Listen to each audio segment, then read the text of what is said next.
Hi, I'm Marc, Katz, dating coach for smart, strong, successful women. You're a personal trainer for love. Welcome to the Love You podcast. Have you been on a lot of bad dates? Have you discovered that bad dates are both life-draining and soul-sucking? Have you considered that the reason you're going on bad dates is actually your fault? Probably not.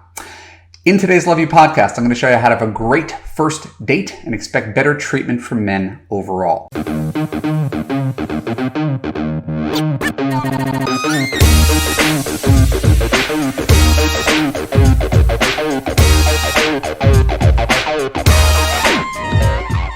So this is going to be a longer podcast today because this is something I'm really passionate about and something I've been thinking about for a really long time. My view of dates is informed by 17 years of coaching, 10 years of dating. And it doesn't mean that I'm right and you're wrong. Anything you're about to hear that sounds like I'm disagreeing with you is certainly not a personal attack, but yours is probably informed by years of terrible dates, which is obviously going to impact the way you view dating overall. The problem, and this is a Love You principle that we teach in week 1, it's not about right or wrong, it's about effective and ineffective. Right? So anytime I say anything that pushes your buttons or challenges you, I'm not trying to suggest that I'm right and you're inherently wrong for feeling differently. The goal is to have success, and there are better ways of doing things than others. I think we could all recognize that. So if you've ever gone on a bunch of dates where the guy's a half hour late, didn't reach for the check, tried too hard to get laid, bitched about his ex for 2 hours, you have very valid reasons for being wary of dating. And so what I'm about to propose today is sort of radical. I mean, I don't know anybody else who gives the exact advice that I give. And I like that for a very specific reason. Most people are sticking with the surface. We're going a level deeper, not to just figure out why, but what to do differently to get a different result.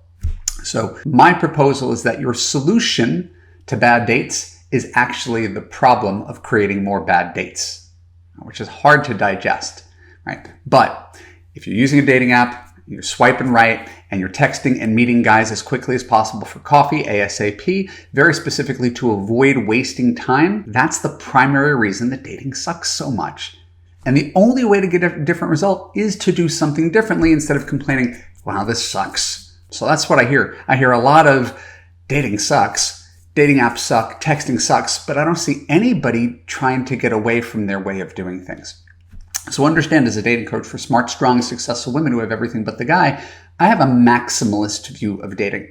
Right? And a maximalist view, for our purposes, is something that results in a best case scenario. Minimalist approaches usually are in fear of the worst case scenario. So consider me. I'll pretend to be a guy. My best case scenario is I go for dinner and drinks on a Saturday night to a great spot near her home, atmospheric, not too expensive, not too divey or chain bar. And we talk for 3 hours until the restaurant kicks us out. There's another bar we could walk to within, a couple of feet that I already scoped out. We go there afterwards for drinks on a Saturday night. Close down that place. It's 1 a.m. I drive home. Walk her to her door. She invites me inside. That's a great first date. Right? For me, I'm not saying it's for you. For me, that's a great first date. So how do I make that happen? That's going to be my question. How do I make that happen? Well, I'm certainly not going to be by swiping right and going to Starbucks for a 20-minute interview. We'll get back to that. So it's my worst case scenario. I don't know, I guess to go on that same date where it's conversation is like pulling teeth, and it's 2 hours of brushing up against each other's sensitivities and just talking past each other and not wanting to be there. And then, picking up the check at the end of the night for someone that I decidedly don't like. I guess that's the worst case scenario for a guy. So imagine a guy might be the male equivalent of you. He just has a different experience. And we talked about your experience with the flakes and the guys trying to get laid and the negative guys. So imagine a guy who feels the same way you do about dating. So he's burned out. He's been doing this for a long time. a lot of volume, a lack of quality. His experience is women who are really attractive have a million options and they're going to flake out on you. Or if they're, if they've got something to hide, they're going to wait a long time until meeting, and then you're going to meet them in person. They're not going to look like their photo. Or he's got a crazy ex who sucked up all of his energy, and his experience post-ex has been really negative in dating because in his perception, women go out with you even if they don't like you. They're not attracted to you. They go for some taller, richer guy. They just want free dinners. A very negative cast on dating. And that's his experience. I'm not saying it's good or bad. We can say what we want about that guy. But in his logical mind, what's the point of trying to plan a nice date for a woman when 90% of the women don't turn out the way he expects them to? Making a phone call, planning a date, spending money with a 50 to 75% chance that she's not going to like him, what percentage of guys do you like? All right. So if that's accurate, it's disincentive for a guy to plan a great date. And yet, I would still recommend that a guy do it. But men aren't listening to me. They're not listening to me at all. Right? So what do you see? Selfishly, guy swipes right, text, hey, want to hang out? What are you doing tonight? Want to come over? It's a minimalist dating method. And it's based on low expectations. He's expecting nothing from you. It's a volume approach. Right? He's trying to minimize the amount of time he spends, the amount of energy, thought, emotional investment, money. It's a minimalist dating approach. And that's where everybody's at right now, is this minimalist dating approach. And you can understand his feelings. You can understand how Tinder is ideal for men, but it's not for women who want to be seen, right? And want to be courted and want to be treated well, right? But if we just look at this like some sort of game theory, you swipe right as a guy on 1,000 women, right? She's reasonably attractive. You text 100 of them, right? And you put in a little effort and you see who's willing to meet as quickly as possible and hook up as quickly as possible. Right? And again, he might be a sincere guy who wants to find a wife, but it's really hard to resist the pull of this. Putting in as little effort as possible for the most possible reward.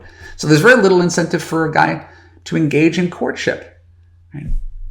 That's why you have to differentiate yourself. That's why you have to sort of flip the script around. And listen, this is what I see every day. I'm not in the interest of blaming women who've had bad experiences with men or men who've had bad experiences with women. Right? But this is what my clients, people view over the course of 6 months. This is what they're complaining about. Men put in no effort. They're so lazy. And so the solution is to reward them more for being lazy, for a lack of effort. The solution is to continue to swipe right and text and meet strangers for coffee. No, it's literally the opposite. So here's how we're going to do this. Let's work backwards, just the way I told you about my ideal first date. Let's work backwards from the best date you've ever had. How can we recreate that every single time? And having done this for a pretty long period of time, believe it or not, a lot of people's idea of their ideal first date doesn't begin with a half hour in a plastic chair at 2:30 in the afternoon at Starbucks. It doesn't. It's what we're doing to avoid wasting time, to avoid getting hurt, to avoid making an investment, to avoid. But again, it's a minimalist approach. How little can we do? Right, so if you go with the minimalist approach, he goes with the minimalist approach, we just perpetuate more of this problem. There's no screening mechanism. There's no courtship. Right? We're assuming the worst. And I like to assume the best. And then that might sound crazy because 90% of guys are not useful to us. Right? But we want to screen those men out before the date.